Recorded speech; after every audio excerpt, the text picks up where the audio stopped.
Dengar itu Amr pun langsung berusaha ditegakkan badannya lagi, Wak. Terus dengan lantangnya beliau teriak, Amr yang teriak, "Demi Allah, aku akan melompat dengan kakiku yang pincang ini ke dalam surga." Secara nggak langsung, Wak, ucapan itu juga merinding, ngebakar semangat pasukan muslimin yang lain lah. Hai, wassalamualaikum warahmatullahi wabarakatuh. Terima kasih sudah klik video ini. Tidak terasa kita sudah memasuki pertengahan bulan Ramadan, Wak, ya. Masih dalam rangka menghidupkan bulan suci Ramadan. Di malam ini aku akan kembali lagi menemani kalian dengan membawakan satu kisah sahabat yang mulia. Kalau kemarin aku sudah membahas tentang Abu Darda, sahabat Rasulullah yang terkenal kali sama sifat zuhudnya, dan beliau ini juga masuk Islam setelah sahabatnya menghancurkan berhala miliknya, Wak. Ternyata nih ada lagi satu sahabat yang kisah masuk Islamnya hampir sama kayak Abu Darda, Wak, yaitu sama-sama masuk Islam setelah berhalanya diganggu sama orang terdekatnya. Tapi justru dari situlah celah hidayah itu datang. Dan menariknya, sahabat yang satu ini, Wak, punya keterbatasan fisik, di mana kaki sebelah kanannya pincang. Tapi justru kaki pincangnya inilah yang mengantarkan beliau masuk ke dalam surga. Dia adalah Amr bin Al-Jamuh. Nah, siapa dia? Bagaimana kisah perjalanannya dengan kaki pincangnya itu? Sebelum aku masuk, Wak, aku mau disclaimer dulu kalau sebagian informasi atau sebagian besar informasi yang aku sampaikan di sini aku rangkum dari ceramahnya Ustadz Khalid Basalamah, Wak, ya. Kalau nanti ada yang terlewat atau nanti ada informasi yang tidak aku masukkan di sini, kalian boleh tambahin semua di kolom komentar di bawah. Sekarang tanpa berlama-lama kita langsung masuk aja ke ceritanya. Check it out.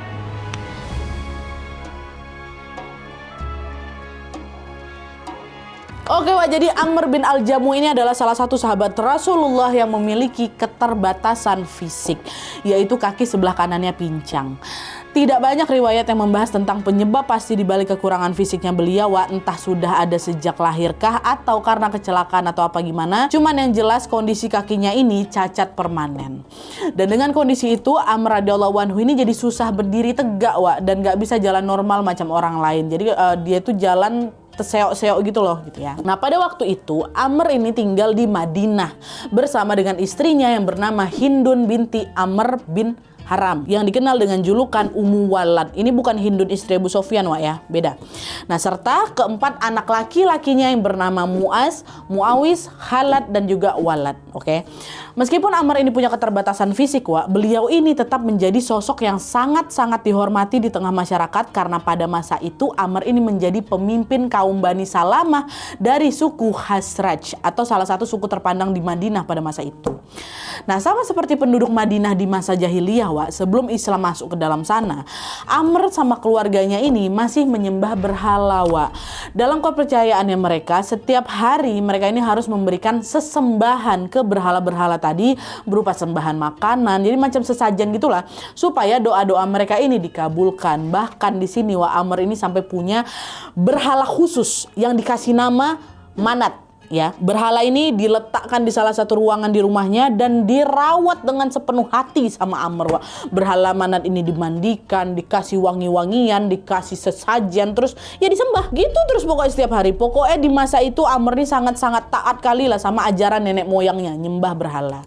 Nah, selain teguh sama keyakinannya, Wak, Amr ini juga dikenal sebagai orang yang sangat dermawan. Beliau ini sering sekali berbagi ke orang-orang yang membutuhkan. Bahkan saking dermawannya nih, Wak, ya, Amr ini pernah loh dia ngasih sesajen ke semua berhala yang ada di Madinah. Semua berhala yang ada di Madinah. Tujuannya apa? Biar nanti kalau ada orang yang mau berdoa, ya udah tinggal berdoa aja, nggak perlu nyiapin makanan lagi untuk para berhala-berhala ini. Udah, kalian tinggal doa aja, aku kasih lah ini makanannya. Sedermawan itu memang dia, Wak. Cuman waktu itu kebaikannya Amr ini masih digunakan untuk hal-hal yang menyimpang, ya, macam ngasih sesajen ke berhala tadi itulah, ya kan. Ya karena waktu itu Amr belum mengenal ajaran Islam kan, Wak. Itulah yang dia lakukan. Nah, berkat kedermawanannya inilah Amr bin Jamuh pun makin disegani lagi sama penduduk Madinah.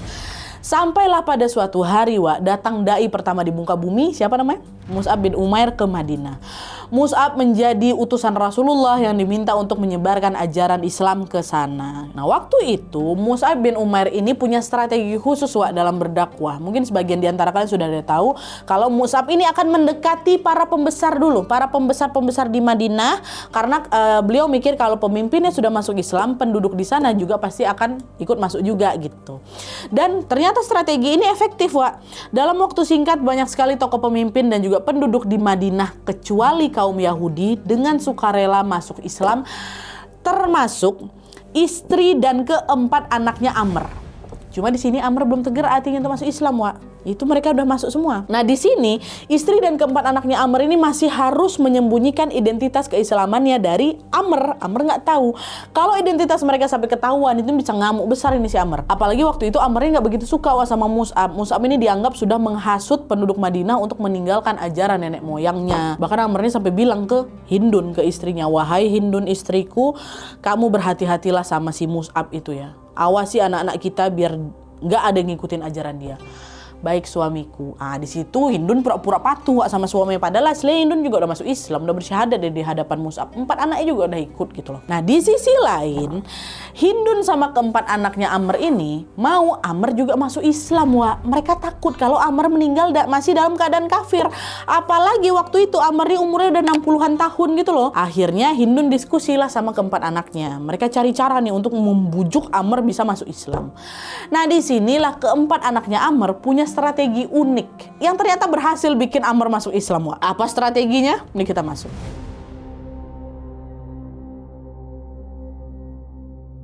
Nah, jadi waktu itu, Wak, keempat anaknya Amr, Mu'az, Mu'awiz, Khalid, sama Walad ini tahu betul kebiasaan sang ayah kan. Kalau setiap pagi ayahnya atau Amr ini akan ke ruangan doa, akan ngasih wangi-wangian dan akan ngasih sesajen untuk berhala manat tadi. Terus bahkan mohon-mohon doa lah ini ke berhala manat. Kayak gitu terus, pasti bapakku kayak gitu.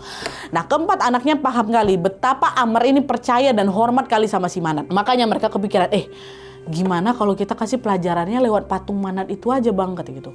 Di situ mereka mau ngebuktikan ke Amr kalau patung manat ini bukan Tuhan, dia nggak berdaya, dia nggak patut untuk bapak sembah kayak gitu. Satu-satunya Tuhan yang berhak disembah ya cuma Allah Subhanahu Wa Taala aja gitu kan. Akhirnya di malam hari itu, Wak, Mu'az, Mu'awiz, Khalid sama Walad diam-diam nyelinap masuk ke ruang doanya Amr.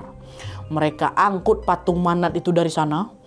Terus mereka bawa keluar, dibuanglah patung itu ke tempat pembuangan kotoran manusia, Wak, mohon maaf. Tapi ada juga riwayat lain yang bilang kalau berhala itu dibuang ke sumur tua yang udah becek, udah kotor. Tapi ada juga dibilang ke pembuangan kotoran manusia. Habis itu dah, mereka balik nih ke rumah. Seolah nggak terjadi apa-apa, patung dihancurkan di sana. Besok paginya, waktu mau nyembah berhala, kagetlah si Amr. Kemana berhala manat aku? Amr cari-cari di semua ruangan rumahnya nggak ketemu. Dia tanya ke anak istrinya, mereka semua jawab kompak. Kami nggak tahu ya, katanya. Dicarilah lagi sama Amr keluar rumah, dia tanya-tanya ke tetangganya, sampailah dia ke tempat pembuangan kotoran tadi, yang memang juga nggak begitu jauh dari rumahnya, Wak. Waktu nengok di situ, Amr shock ketika melihat patung manat yang selama ini dia sembah-sembah udah berlumuran kotoran. Ngamuk lah di situ Amr kan. Siapa yang berani menghina Tuhanku? Kalau sampai ketahuan aku kasih pelajaran ya Amr. Sambil marah-marah itu, sambil nangis ya, Wak. Amr ngambil patung manat tadi dari tempat kotor tadi, dibersihkannya patung tadi, Wak, terus ditaruh lagi ke tempat semula. Dikasih wewangian lagi, disembah lagi sama Amr. Nah, ngelihat itu, keempat anak tadi nggak nyerah. Aduh, nggak berhasil nih, Bang. Kita cari cara lain. Malamnya, Wak, betul di malamnya mereka buang lagi patung itu ke tempat pembuangan kotoran tadi. Terus besok paginya Amr kayak gitu lagi, dia cari-cari patungnya lagi, dan sama juga kayak sebelumnya, patung itu ditemukan di tempat kotor, tempat pembuangan itu dalam kondisi yang sama juga, kotor bau kali ya kan di situ. Nah, waktu yang ketemu kedua ini Amr nyeletuk ke patung. Kenapa kok nggak ngebela dirimu sendiri, ha? Siapa yang udah buat kayak gini ke kamu kayak gitu? Tapi yang namanya patungnya nggak bisa jawab lah ya kan, patung kok. Ya, tapi tetap aja, Wak, Amr tetap masih hormat ke patung manat itu. Patung tuh dibawa balik, dicucinya lagi, dikasihnya wangi-wangian lagi, terus yang masih disembah lagi. Cuma di sini ya, yang di kedua ini Amr melakukan hal yang agak berbeda, Wak. Karena mungkin dia mulai kesal, di hari yang kedua ini Amr gantung pedang di lehernya patung manat. Terus dia bilang, wahai Tuhanku, belalah dirimu kalau ada yang menyakitimu. Itu dikasih pedang itu. Tapi di sini anak-anak Amr lebih cerdik lagi, Wak. Udah tinggalkan ya patungnya sama Amr, balik dia ke kamarnya mungkin ya. Malamnya mereka berempat udah nggak ngebuang patung manat ke tempat kotoran lagi, Wak, sama keempat anak ini, enggak. Tapi justru mereka berempat ngeganti pedang yang tadi ditaruh di leher patung manat ini sama bangkai anjing. Makin dihina lagi lah patung ayahnya itu kan, taruh bangkai anjing. Besok paginya waktu udah mau berdoa, dia ngeliat bangkai anjing itu, makin ngamuk lagi Amr di situ kan. Tapi kali ini dia marahnya bukan ke orang yang udah ngehina patungnya, Wak. Melainkan dia marah ke patung Manat itu sendiri. Amr bilang, wahai Manat, kalau kau betul-betul Tuhan, seharusnya kau bisa ngebela diri kau sendiri, bukan ngebiarin diri kau dihina macam ini. Nah, dari sinilah hidayah dari Allah Subhanahu wa Ta'ala pun datang. Amr mulai menyadari satu hal penting yang selama ini luput dari pemahamannya, bahwa patung atau berhala itu buatan manusia. Dia benda mati yang nggak bisa ngapa-ngapain. Jangankan ngabulkan doa, ngebela dirinya sendiri dia nggak bisa kok. Nah, di situ dia baru sadar. Dan pada saat itu juga tanpa diduga Amr langsung manggil anak-anak sama istrinya. Nggak ngamuk dia, Wak. Di situ dia bilang, wahai anak dan istriku, apakah kalian masih mempercayaiku? Katanya. Iya, tentu saja ayah, tentu suamiku, kata istrinya. Hari ini aku percaya bahwa tidak ada Tuhan yang patut disembah selain Tuhan kalian.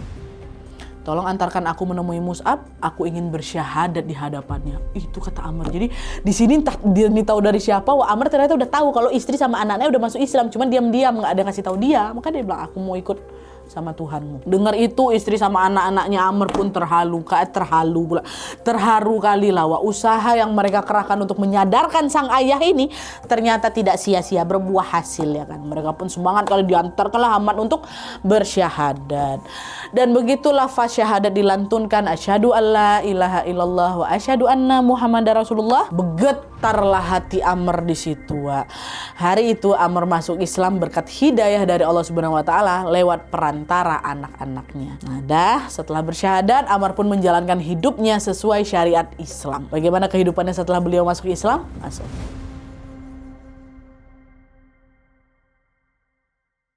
Nah, setelah masuk Islam, hal yang pertama kali dilakukan Amr adalah bertaubat. Amr betul-betul menyesali kesalahannya di masa lalu. Beliau akhirnya berdoa di situ, ya Allah, aku bertobat dari apa yang telah lalu. Aku memohon kepadamu agar menyelamatkanku dari api neraka. Aku memujimu karena nikmat-nikmatmu. Ka'bah dan kain penutup adalah milikmu. Kamu telah membimbingku dari kegelapan, yaitu dari sekutu Manat dan batu-batunya. Kau sudah menyelamatkanku setelah tengkukku beruban dari kehinaan dan dari rasa malu. Amr terisak-isak menangis dan berdoa di situ kan. Amr juga sangat bersyukur atas rahmat dan kasih sayangnya Allah karena merasa bahkan di umurku yang sudah setua ini Allah masih sayang sama aku, masih ngasih aku hidayah. Dan 60-an tahun waktu itu umurnya. Dah lah kan. Setelah bertaubat, Amr pun mendalami Islam lebih jauh lagi. Amr banyak belajar dari Mus'ab bin Umair. Amr juga banyak menimba ilmu dari kakaknya Hindun yang bernama Abdullah bin Haram. Ini kakak iparnya berarti kan. Dan selain itu Amr ini juga mengajak kaumnya dari Bani Salamah yang belum masuk Islam untuk mengikuti jejaknya. Makin banyaklah lagi masuk Islam setelah syahadatnya Amr. Nah, terus setelah Rasulullah hijrah ke Madinah, Amr radhiyallahu anhu semakin semangat lagi menggali ilmu agama. Amr rajin menghadiri kajian-kajian Rasulullah. Amr juga mencontoh keteladanan Rasulullah dalam kehidupan sehari-hari, termasuk tentang menjadi pemimpin yang adil bagi kaumnya, selalu berbuat baik ke siapapun, dan juga rajin bersedekah. Nah, dari situ Amr yang pada dasarnya memang dermawan kali orangnya ya kan, kali ini makin royal lagi dia. Amr menyedekahkan hartanya untuk membantu orang-orang yang membutuhkan. Bahkan juga ada riwayat yang menyebutkan kalau Amr ini juga ikut serta membiayai jamuan walimah atau pernikahannya Rasulullah. Pokoknya di sini Amr ini menyedekahkan hartanya di jalan Allah lah gitu, bukan untuk berhala-berhala kayak dulu lagi, enggak, makin dermawan dia. Nah, selain ajaran berbuat baik dan juga bersedekah, Amr juga meresapi dakwah Rasulullah tentang ajaran jihad.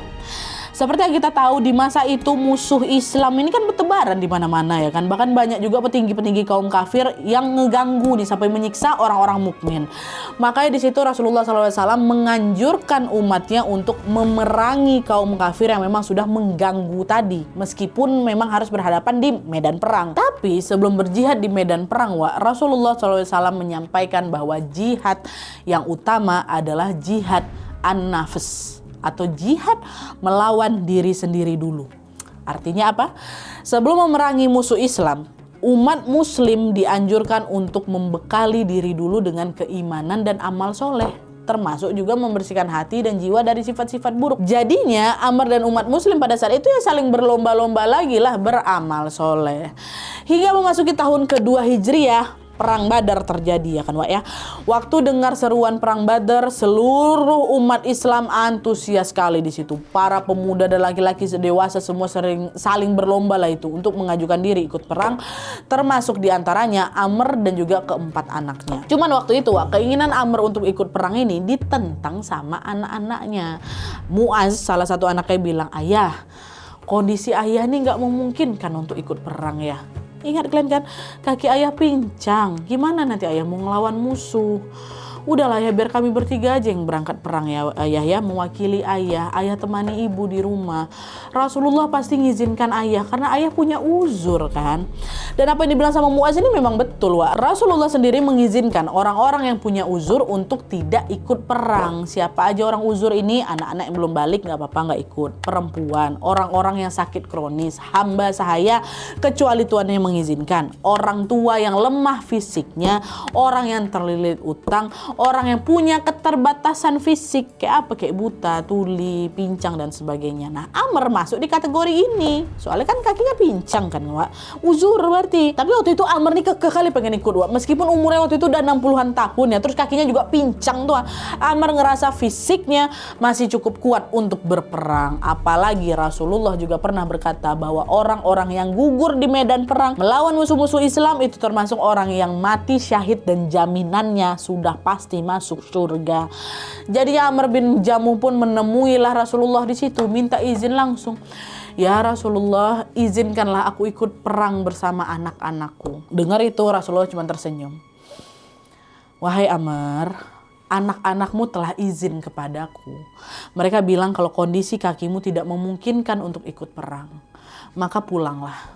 Temani istrimu di rumah. Kamu bisa ikut menyedekahkan hartamu untuk membantu orang-orang yang ikut perang," kata Rasulullah gitu. Akhirnya di situ karena Rasulullah udah ngomong kayak gitu ya kan, dengan lapang hati Amr pun pulang. Amr belum berkesempatan ikut jihad di perang Badar ini. Balik. Singkat cerita, perang Badar pun dimenangkan oleh kaum muslimin. Orang-orang muslim yang gugur di medan perang kemudian dimakamkan di area bekas peperangan. Sementara yang masih selamat pulanglah itu ke Madinah ya kan, termasuk keempat anaknya Amr.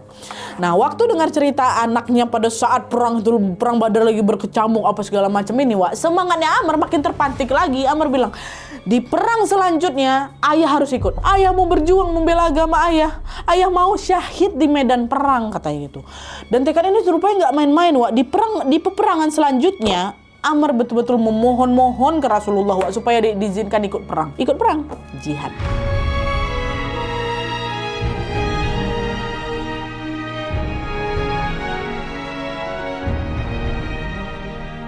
Nah, selang setahun setelah perang Badar, Wak, Rasulullah kembali menyerukan jihad untuk melawan kaum kafir Quraisy di perang Uhud atau perang balas dendam kaum kafir Quraisy yang kalah di perang Badar ya kan. Ada perang kedua, perang Uhud. Nah, dengar kabar soal perang Uhud, Amr langsung semangat deh. "Yo, ini saatnya aku ikut jihad ini bersama Rasulullah ya kan." Tapi di sini lagi-lagi anak-anaknya Amr ngelarang, "Ayah, kami sudah bilang ayah tidak punya kewajiban untuk ikut perang. Biarkan kami saja, anak-anak ayah ini yang mewakili." Di sisi lain, di saat anak-anaknya Amr ini kekeh ngelarang ayahnya berperang, Wak, Hindun, istrinya, justru sebaliknya. Hindun justru mau suaminya juga dapat pahala seperti orang yang berjihad. Terlebih lagi, Wak, kakaknya Hindun, masih ingat tadi Abdullah bin Haram, juga sering memotivasi Hindun sama keluarganya tentang keutamaan jihad. Jadinya di situ Hindun pun cari-cari informasi lagi lah. Emang benar ya kalau suamiku dilarang ikut perang sama Rasulullah karena kakinya pincang? Dia mesti cari-cari kayak gitu. Di situ, Wak, Hindun datang langsung ke Rasulullah untuk memastikan hal itu. Emang dilarang ya? Emang betulan dilarang? Kayak mau nggak ada kesempatan kah suamiku untuk jihad gitu kan? Ditanya langsung sama Rasulullah. Dan disitulah Rasulullah menjelaskan, "Wahai Hindun, aku memang melarang suamimu ikut perang karena kondisi kakinya yang tidak memungkinkan.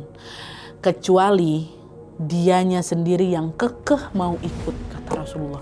Dengar itu sumringah langsung wajahnya Hindun. Wah, Hindun langsung balik pulang ke rumah. Dia kabarkanlah kabar baik itu ke suaminya kan. Hindun bilang, "Wahai suamiku, Rasulullah bilang kamu boleh ikut perang kalau kamu betul-betul kekeh atau betul-betul ngotot mau ikut ya suamiku." Wah, dengar itu makin senang lagi lah Amr ya kan.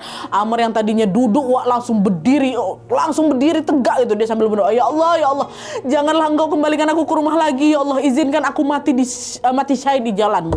Di situ Amr itu udah betul-betul tekad kali ikut perang. Dia udah siap seandainya pun dia gugur di medan perang, sudah siap langsung keluar rumah bergegas dia nemuin Rasulullah. Amr langsung bilang, "Ya Rasulullah, aku ingin ikut jihad bersamamu. Aku ingin mendapatkan keutamaan jihad seperti yang lain ya Rasulullah. Tolong izinkan ya Rasulullah, tolong," gitu kan. Rasulullah jawab, "Tapi kakimu sakit wahai Amr, anak-anakmu juga melarangmu ikut." Di situ Amr menjawab dengan kalimat yang luar biasa kali. Beliau bilang apa? "Ya Rasulullah, izinkan aku meraih surga ini justru dengan kakiku yang pincang. Aku ingin sekali jihad ya Rasulullah. Sudah, jangan ditahan lagi." Di situ ada anak-anaknya Amr juga, Wak. Mereka masih juga terus-terusan, "Janganlah ayah, janganlah ya." Masih ngelarang ayahnya ikut perang lagi. Sampailah di satu titik Rasulullah bilang ke anak-anaknya Amr, "Dan tidak ada dosa atas kalian kalau kalian membiarkan ayah kalian berjihad. Kalian gak dosa kok," gitu. "Dan semoga Allah mengkaruniakan ayahmu mati syahid." Dengar itu baru terdiam semua anak-anaknya Amr. Mereka tahu betul kalau Rasulullah sudah menyebutkan kalimat engkau akan mati syahid, atau kalau nanti di peperangan beliau bilang semoga Allah merahmatimu, maka orang yang dimaksud itu akan meninggal dalam kondisi syahid. Tadi kan Rasulullah ada jelas-jelas nyebutin itu ya kan, semoga Allah mengaruniakan dia mati syahid. Ya kan, akhirnya di sini anak-anak Amr udah nggak ngelarang lagi ayahnya untuk ikut jihad lagi, Pak. Karena mereka tahu ayahnya akan mati syahid, entah di peperangan sekarang atau nanti di peperangan-peperangan berikutnya. Karena di situ Amr dengan wajah berseri-seri pun langsung pulanglah ke rumah dan diizinkan ya kan, beliau mempersiapkan perisai, pedang, baju perang dan juga perlengkapan lainnya sebaik mungkin, seolah-olah ini adalah peperangan pertama dan juga terakhirnya, Wak. Bersiaplah ini kan udah boleh pergi perang dengan keadaan pincang itu. Habis itu Amr pun berangkatlah ke medan perang bersama anak-anaknya dan juga pasukan Rasulullah yang lain. Nah, sebelum berangkat ke medan perang, Amr berpesan ke anak-anaknya. Amr bilang, "Kita harus bersebelahan terus ya nak ya. Apapun yang terjadi, jangan ada yang lari dari medan perang. Jangan ada yang kabur, tetap harus di medan perang." Anak-anaknya pun nurut, Mereka selalu berdampingan di sepanjang perjalanan. Mereka mengikuti arahan dari Rasulullah sampai tibalah mereka di Gunung Uhud, lokasi perang Uhud ini. Nah, waktu nyampe di sana, pasukan Rasulullah SAW dikejutkan sama jumlah pasukan kafir Quraisy yang banyak kali rupanya, sampai 3.000 orang, 4 kali lipat dari pasukan muslimin katanya, kurang lebih. Ngelihat itu, ada memang beberapa pasukan muslimin yang mulai gentar, tapi di situ Rasulullah langsung memotivasi pasukannya dengan bilang, "Berdirilah kalian semua menuju ke surga yang luasnya seluas langit dan bumi, yang disediakan hanya untuk orang-orang yang bertakwa." Yang artinya apa? Di situ Rasulullah SAW mengajak pasukannya untuk jangan takut. Kalaupun kalian meninggal di peperangan ini, balasannya adalah surganya Allah. Dengar itu, Amr pun langsung berusaha ditegakkan badannya lagi, Terus dengan lantangnya beliau teriak, Amr yang teriak, "Demi Allah, aku akan melompat dengan kakiku yang pincang ini ke dalam surga."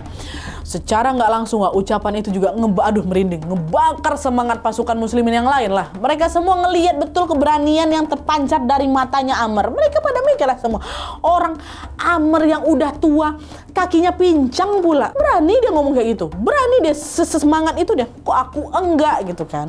Nah, makanya semangat pasukan muslimin pun di situ langsung makin membara. Dan setelah dapat arahan dari Rasulullah, pasukan muslimin pun maju menyerang musuh diiringi suara takbir yang menggema di mana-mana. Tidak banyak riwayat yang menceritakan detail soal kiprah Amr di perang Uhud, tapi beberapa ulama menyampaikan waktu itu Amr ini terus maju nerabas barisan musuh meski jalannya udah terseok-seok. Amr didampingi sama anak-anaknya terus bergerak melibas pasukan-pasukan musuh yang ada di depannya sambil pegang pedangnya itu sambil teriak Allahu Akbar, Allahu Akbar, Allahu Akbar. Amr berhasil menumbangkan beberapa pasukan musuh, tapi Amr juga nggak luput dari luka, banyak juga dia kena tebasan pedang musuh. Sampai pada akhirnya Amr pun gugur di medan perang. Syahid betulan Amr, Dan gak lama setelah kematian Amr, pasukan muslimin juga menanggung kekalahan di perang Uhud karena ada pasukan berpanah yang berkhianat di situ ya kan. Untuk detail perang Uhud kalian juga boleh tonton videonya di video ini Wak ya, setelah video ini nggak apa-apa. Dan lanjut lagi setelah setelah kalah perang, Rasulullah pun menarik mundur pasukannya. Terus pasukan yang gugur pun dimakamkanlah di area bekas peperangan, termasuk juga jenazahnya Amr dan beberapa sahabat yang lain termasuk Hamzah juga di situ ya. Nah, waktu itu Rasulullah berhenti sejenak di dekat jenazahnya Amr. Terus di situ Rasulullah bilang, "Sungguh seakan-akan aku telah diperlihatkan engkau berjalan dengan kedua kakimu ini dengan keadaan normal di surga." Ucapan Rasulullah ini seolah-olah menegaskan kalau syahidnya Amr sudah diterima Allah Subhanahu wa Ta'ala. Rasul ngelihat dia udah nggak pincang lagi kayak gitulah. Jenazah Amr pun dimakamkan satu liang lahat bersama kakak iparnya atau sahabatnya Abdullah bin Haram yang semasa hidup juga selalu memotivasi Amr untuk berjihad. Dan yang bikin merinding di sini, Wak, sekitar 40 tahun setelah perang Uhud berakhir, tepatnya pada saat terjadi banjir di area pemakaman para syuhada yang mengharuskan makam-makam itu digali dan dipindahkan, ternyata jasad-jasad para syuhada termasuk jasad Amr bin Al-Jamuh dan Abdullah bin Haram masih utuh, Wak. Utuh 40 tahun setelah mereka dimakamkan masih utuh. Kondisinya masih sama macam waktu pertama kali dikuburkan, seolah-olah baru meninggal kemarin. Itu adalah bentuk kemuliaan yang Allah berikan untuk orang-orang yang mati syahid, Wak. Masih utuh. Oke, Wak, jadi itu tadi kisah Amr bin Al-Jamuh, sahabat Rasulullah yang punya keterbatasan fisik, tapi keterbatasan itu tidak menghalangi Amr untuk terus beramal soleh dan juga berjuang di jalannya Allah. Kisah ini mengajarkan kepada kita semua bahwa kasih sayang Allah Subhanahu wa Ta'ala itu, Wak, nggak ada batasnya. Mau seburuk apapun masa lalu kita, sehina apapun kita, Allah tetap baik sama kita, Wak. Bahkan Allah juga mau memberikan hidayah asalkan kita yang ngejemput hidayah itu. Macam Amr radhiyallahu anhu, beliau baru diberi hidayah masuk Islam waktu umurnya udah 60-an tahun loh, Wak. Tapi setelah memeluk Islam, Amr justru selalu berpegang teguh pada kebaikan dan berani membela kebenaran sampai ke akhir hayatnya. Kisah ini tentunya juga menjadi refleksi untuk kita semua, Wak, ya, bahwa dengan nikmat dan kesempurnaan fisik yang sudah kita punya, sudah seharusnya kita selalu ingat sama Sang Pencipta. Sudah seharusnya kita terus bersyukur dan jalani hari dengan berbuat baik. Oke, jadi sekian dulu videonya. Terima kasih banyak yang sudah menonton. Kalau kalian suka video ini, klik like-nya. Jangan lupa komen di bawah gede dan saran-saran untuk selanjutnya. Jangan lupa nyalain notifikasi ya supaya kalian tahu kalau aku upload video baru. And as always, jangan lupa untuk klik tombol subscribe supaya kalian sama-sama tahu informasi menarik dan menegangkan dari channel aku. See you next video, bye.